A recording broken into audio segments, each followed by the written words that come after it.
네, 안녕하세요. 여기. 저희 딸들이 사춘기 접어들면서 심리적인 변화가 있는 것 같아서 전문 선생님을 찾아뵙고 조언을 얻고자 병원을 찾아왔습니다.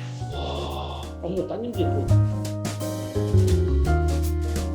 모셔보도록 할게요. 선생님! 짜란! 안녕하세요. 네, 안녕하세요. 안녕하세요. 네. 산부인과의 원장님을 맡고 계시는 정선아 선생님이십니다. 네, 안녕하세요. 산부인과 전문의 정선아입니다. 저희 병원에는 좀 다양하게 어린 아이들도 많이 내원을 해주거든요.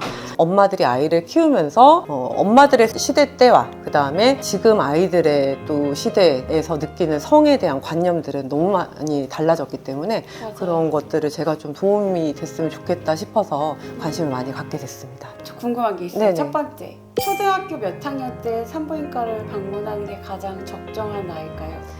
우선 딱히 뭐 이렇게 언제 꼭 와라 이렇게 정해놓은 거는 없으나 우리가 보통 생리를 하는 시점이 있잖아요. 네. 한 초등학교 5학년이나 6학년 뭐 그때쯤 보통 생리를 시작하게 되는데 만약에 그 시기 평균 시기를 벗어나서 생리를 한다던가 아니면 생리를 하지 않는다던가 이러면 당연히 산부인과를 무조건 방문을 해 주셔야 되고요.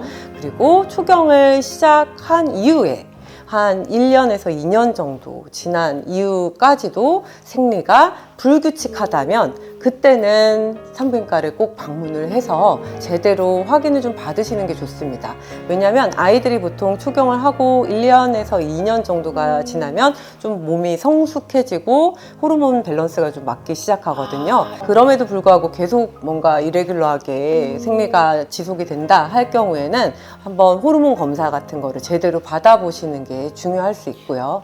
그러면 아이들 같은 경우에는 산부인과 방문을 생리한 이후에 정기검진처럼 받는 게 맞을까요? 우선은 어른들처럼 1년에 한 번씩 오실 필요는 없어요. 저는 그렇게 레귤러하게 막 꼭 올 필요는 없고요. 한 그래도 2, 3년에 한 번은 네, 왔으면 좋겠고, 아이가 또 이제 흔하게 우리가 아이들이 힘들어하는 게 PMS, 생리전 증후군 또는 생리통. 생리통 되게 많이 있거든요. 있어요? 네, 정말 많아요. 정말 많고 특히 그 시기에 또 아이들이 거의 앉아서 공부를 하기 때문에 대한민국 우리 10대들은 너무 힘들잖아요. 그러다 보니까 더 이제 생리통이 심하게 있는 경우들이 많은데 이 생리통에도 종류가 여러 가지이기 때문에 제대로 초음파를 반드시 해야 네, 성인처럼 우리가 자주 할 필요는 없으나 한 번쯤은 반드시 평가를 하셔야 됩니다.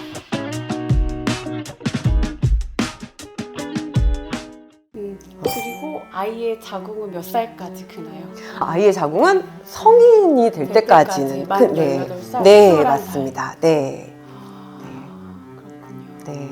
관리를 따뜻하게 잘 해줘야 되는 네, 그럼요. 그래서 이제 와서 저희는 워낙에 10대 아이들도 종종 오기 때문에 아이들이 요즘은 피지컬이 그래도 거의 성인과 네, 비슷하기 때문에 아이들은 성경험이 없는 상태에서 배로 보거나 또는 우리 여성처럼 산도를 통해서 볼 수 없기 때문에 항문을 통해서 초음파를 보게 됩니다. 근데 이렇게 보면 또 이제 제가 항문을 통해서 봐야 돼요 라고 하면 어머니들 반응이 두 가지가 반응이 있으세요. 하나는 뭐 그래요 이렇게 한번 태연하게 의연하게 그래도 어머니들이 이렇게 잘 해보자 이렇게 하시는 분들이 계시고, 두 번째는 정말 막 이렇게 진짜 싫어하시는 분들이 있는데 아이들은 어머니의 반응을 그대로 따라갑니다. 어머니가 의연하게 계시면 아이들은 너무 잘 따라와요. 그 HPV에 대한 주사를 거부한다, 네. 의미가 없다, 오히려 네. 그거를 맞아서 뭐 자궁이나 이런 네. 데 도움이 되지 않았다라는 이야기들이 돌고 있어요. 너무 중요한 질문 하셨는데요. 사실상 그 백신이 나온 지가 10년이 훨씬 넘었는데도 불구하고 20년 가까이 됐는데도 여전히 이제 백신에 대한 공포증, 포비아가 있는 건 사실이에요. 근데 이제 사실 그런 이벤트가 한 번 있긴 있었습니다. 일본에서, 가까운 일본에서 뭔가 신경학적인 부작용이 한 번 있어서 그게 전 세계적으로 이슈가 됐었고, 그로 인해서 일본 내에서는 그 HPV 백신을 거의 맞지 않고 있는 상태. 네.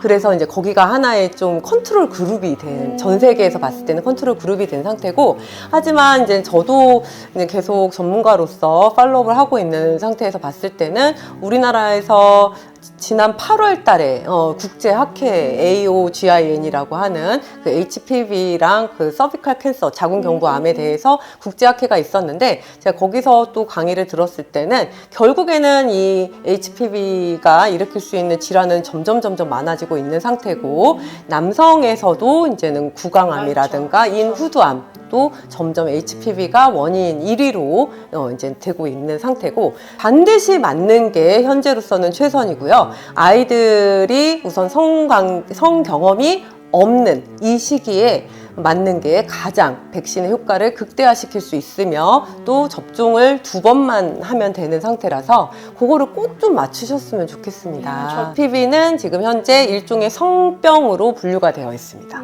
그래서 반드시 남자아이들도 맞으셔야 됩니다. 그게 우리나라에 적용이 되어 있나요? 아니면 여자아이들만 그게 되어 있을까요? 현재 안타깝게도 우리나라에서는 여자아이들만 그 이가 백신인 서바릭스, 그 다음에 사가 백신인 가다실, 이렇게만 무료 접종이 되어 있고, 가장 최근에 가장 커버를 많이 하는 가다실 9은 여성과 남성 모두 무료 백신이 해당되지 않습니다. 약간 소위 말하는 좀 삐뚤어진 친구들이 좀 있거든요. 근데 처음에는 되게 애가 엄청 반사회적인, 맛있는 것도 주고 들어주고 공부도 하게 해주고 그냥 이렇게 편안하게 해줬어요. 그랬더니